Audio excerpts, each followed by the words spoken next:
ky'obuvanjuba ate n'amasekkati ga Africa.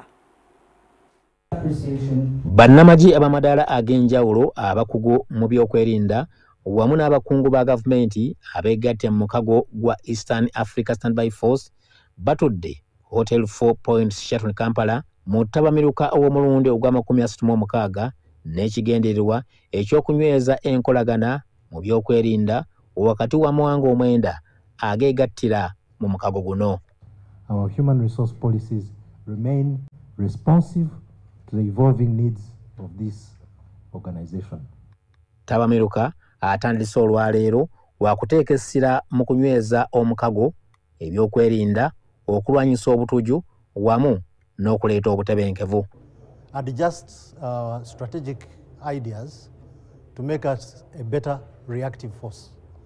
So it is standby in the sense that we are ready to react. Lieutenant General Shyaka Bakasumba abadde omugenyi omukulu bano abawadde gaabuwa era n'abawa obweyamo bwa gavumenti ya Uganda era n'asuubiza nti enkolagana ya UPDF n'amagye g'omukago yakusigala nga nnywevu okutuukiriza ebyakkaanyizibwako. The Eastern African Standby Force represents one of the clearest expressions of that vision. Ebiteeso byonna ebinaava mu ttabamiruka ono byakukwasibwa abaduumizi b'amagye g'amawanga gano okuva mu mawanga omwenda mu lutuula lw'abaduumizi b'amagye olunaatuula lunaku olwokuna olwa wiiki eno. Strong institutions reassure our citizens, they strengthen confidence among nations, they create the conditions within which development, investment and regional integration.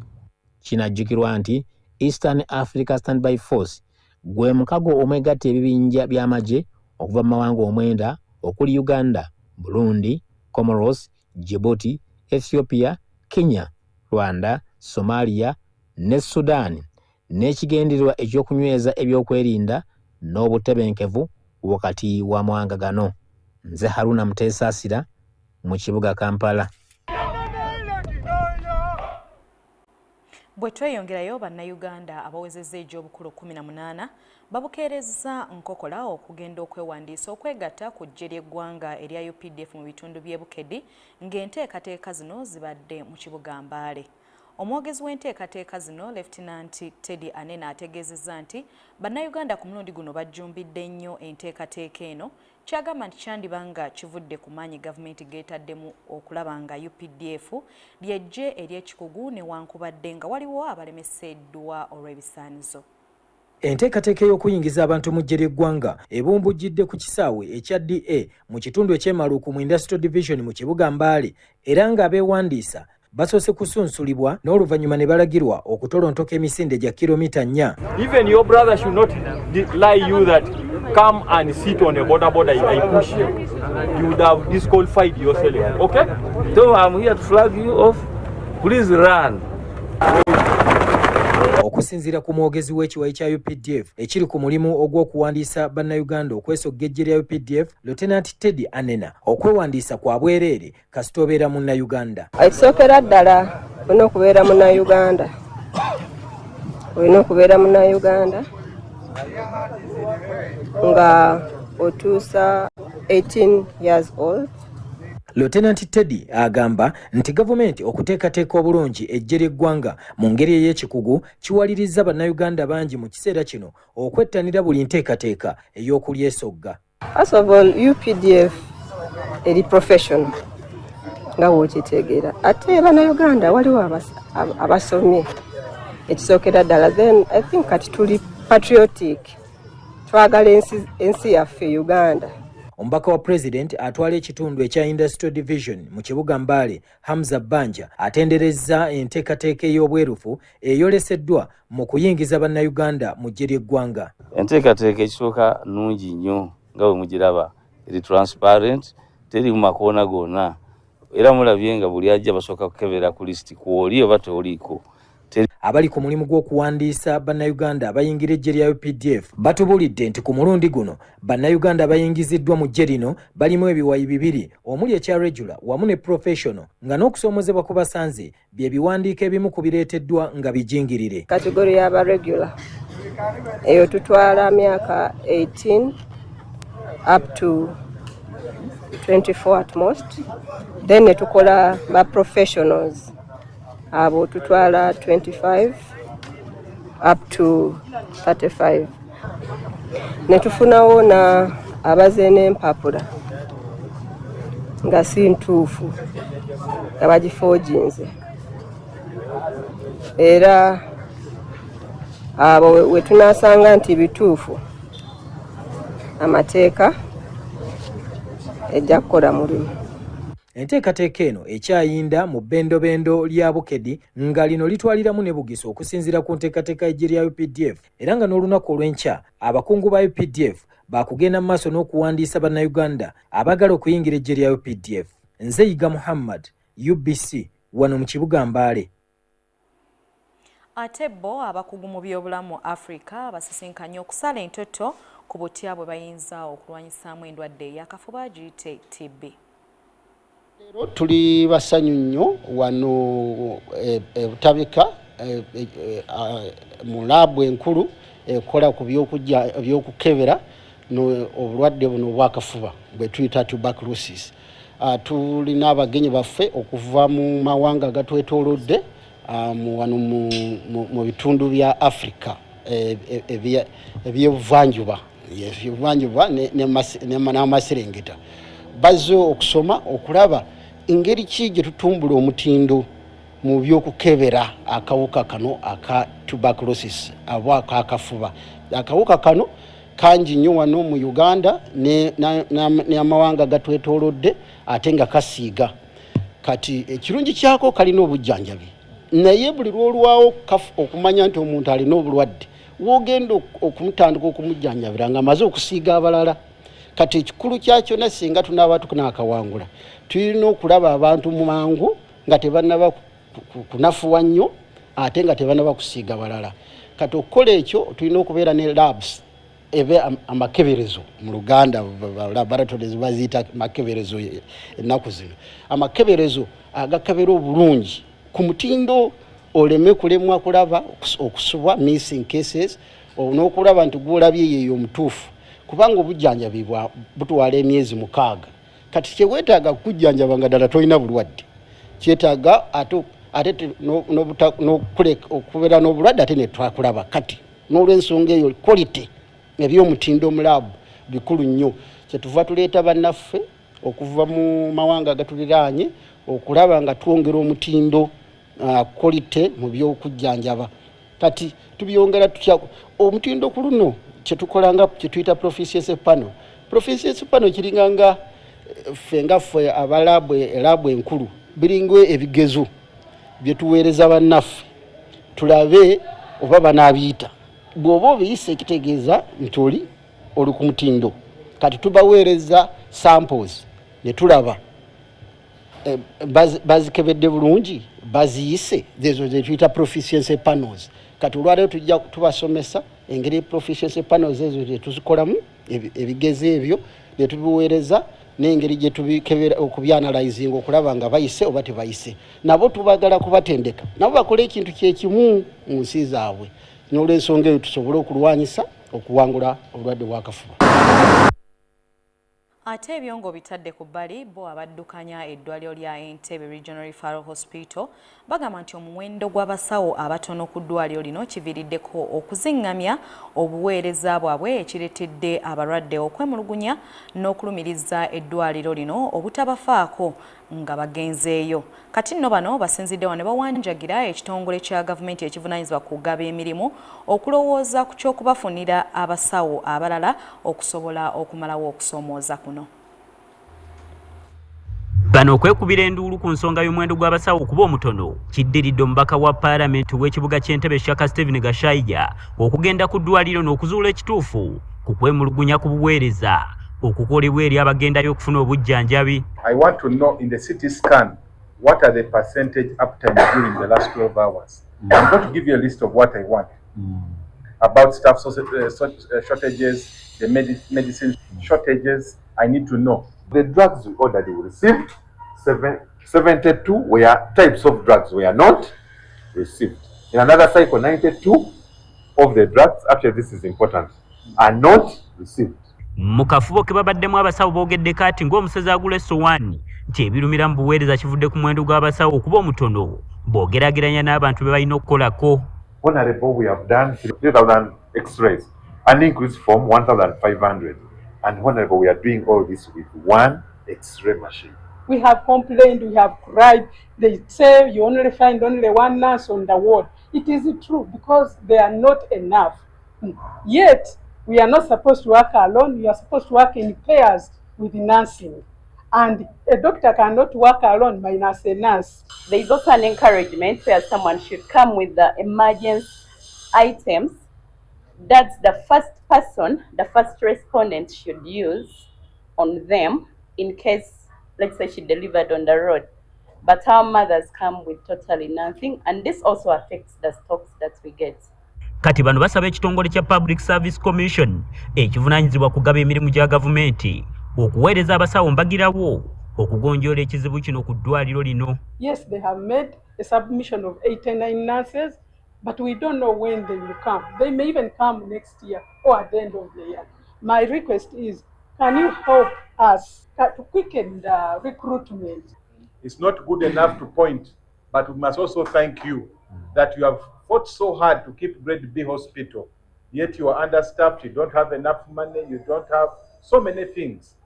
I want you to keep on the good spirit, the patriotism. Us as your leaders and as the honorables, we are going to ensure that you are supported. Eddwaliro lya Entebbe Regional Referral Hospital abangi limanyi nga Grade B likola ku bantu bangi okuva mu bizinga ebyenjawulo ssaako ne disitulikiti ezitali zimu omuli Butambala, Mpigi ssaako ne Wakiso era ng'omuwendo gw'abalwadde munene bw'ogeraageranya n'ebikozesebwa ku ddwaliro lino.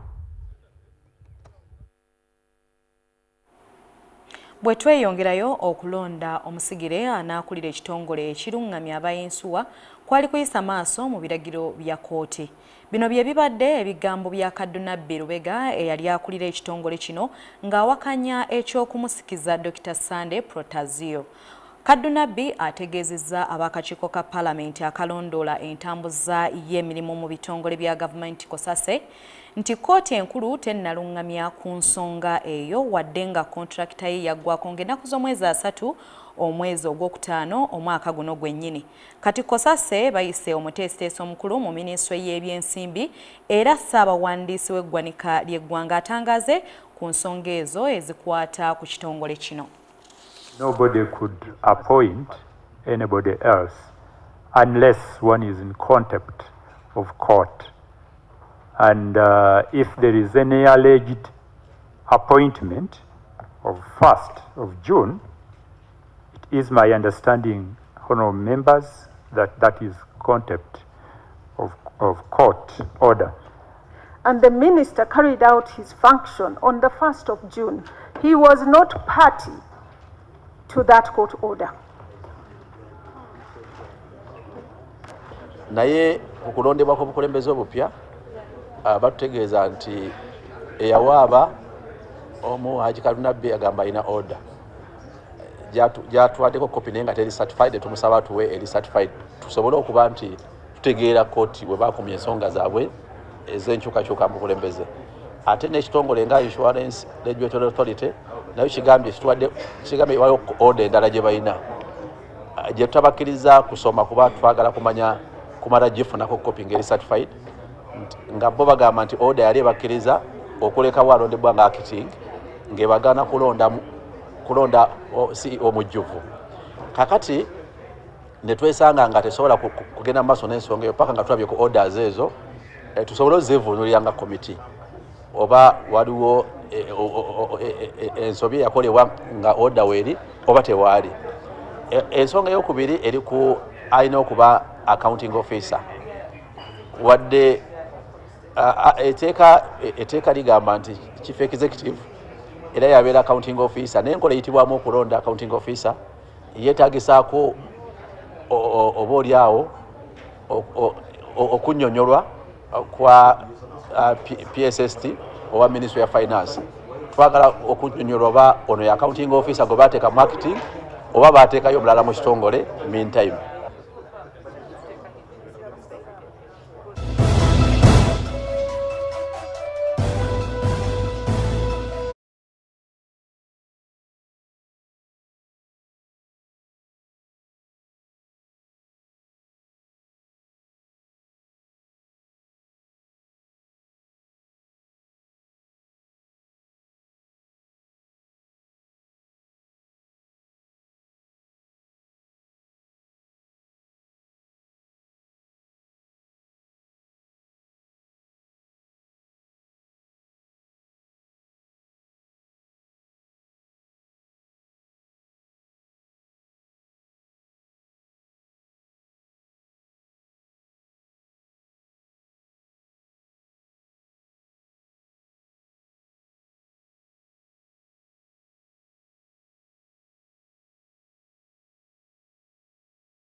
is increasing. We have a national cybersecurity strategy, and it is being implemented as well.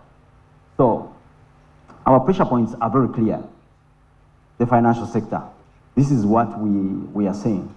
So, Honorable, from the side of UCC, everybody is looking at the money. Where is the money?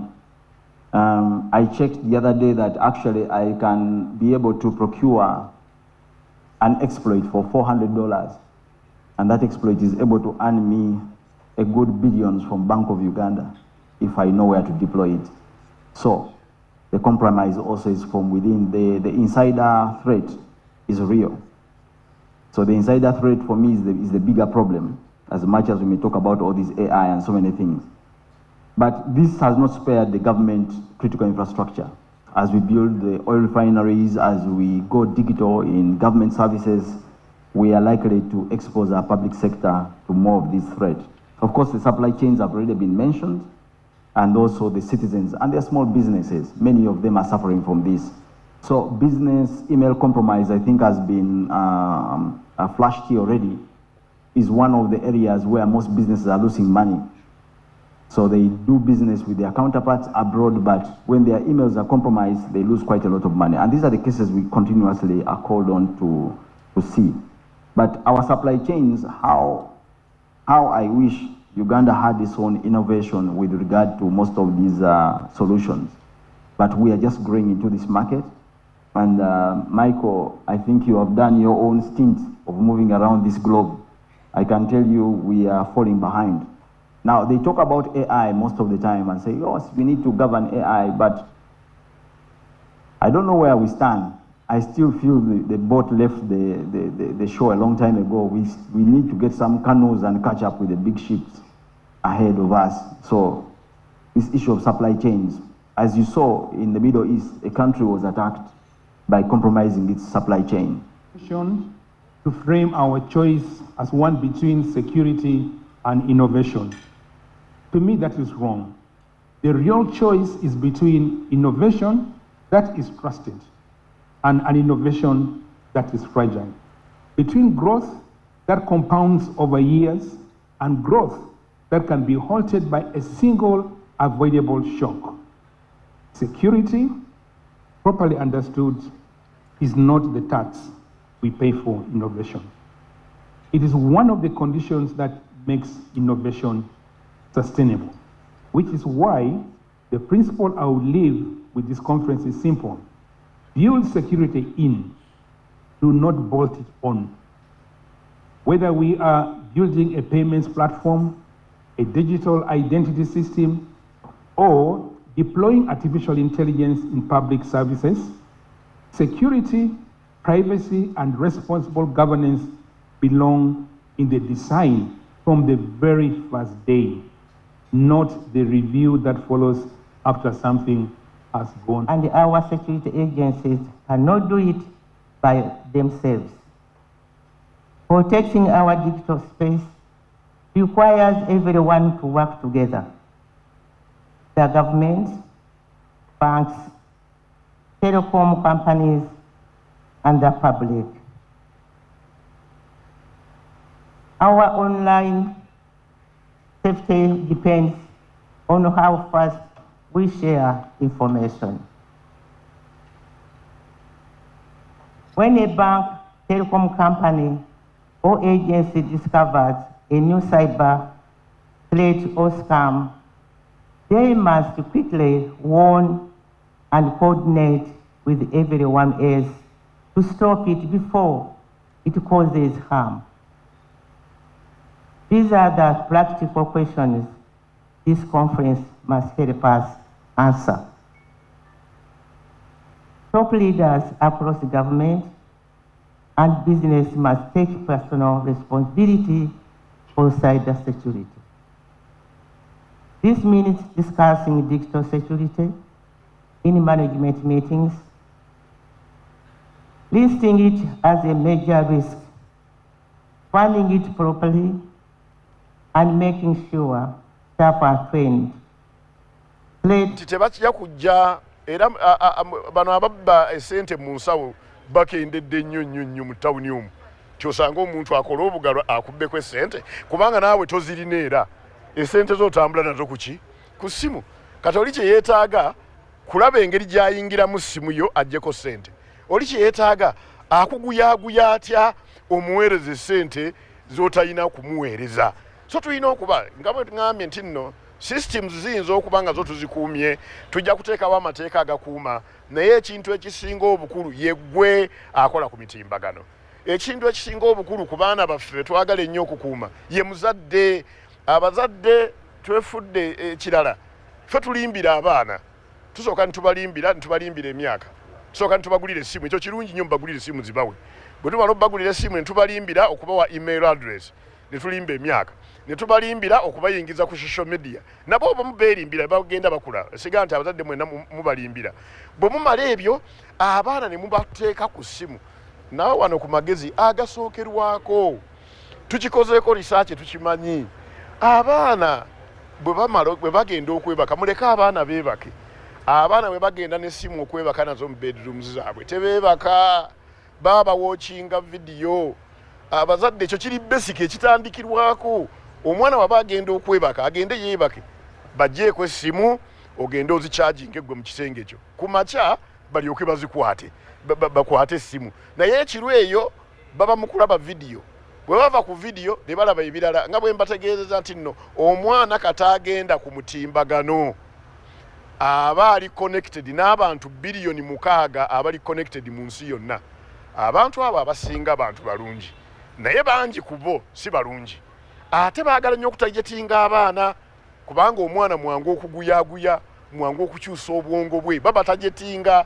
baba trollinga babakola babasaba ebintu ebyotayinza nakukkiriza naddala abaana ab'obuwala n'abaana ab'obulenzi waliyo kagwa ensonyi agakyala eyo era agatawaanya abaana abalenzi ku mitimbagano kyafuuse kizibu nnyo n'olwekyo twagala nnyo abaana babeere n'essimu naye omuzadde beera gatekeeper nga bwe tuli ba gatekeeper ku bintu ebirala tugaana abaana baffe togenda mu bbaala tubabuulirire togenda mu bbaala ng'okyali muto tokola kino ng'okyali muto ne ku mitimbagano tubabuulirire ne software gye ziri nnyingi amasimu mangi parental control applications ebera tugenda kubireeta tubabuulire bwe muyina obikozesa era no ku UCC tutegeka olukiiko lw'abazadde mu child online protection twagala okuteeka of course esobola kufuna abazadde bonna mu Uganda tujja kukozesa ebitongole ebikwatagana nnyo bazadde ba Mothers Union, Uganda Catholic Women,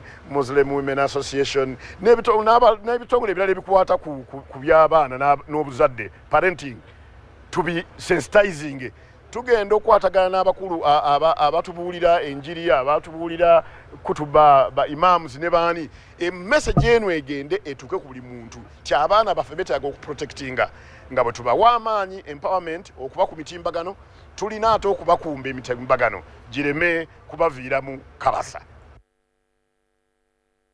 Emboozi eyo sinza kubanga nsukakaawo njagala kwebaza olw'okuba nti obadde mulabi mulungi Amawulire Amasunsule okuva gye twatandikidde okutuuka wano zikiriza ate nkulekere bannaffe ab'emunyenye eby'emizannyo bakwongereyo n'ebyemizannyo.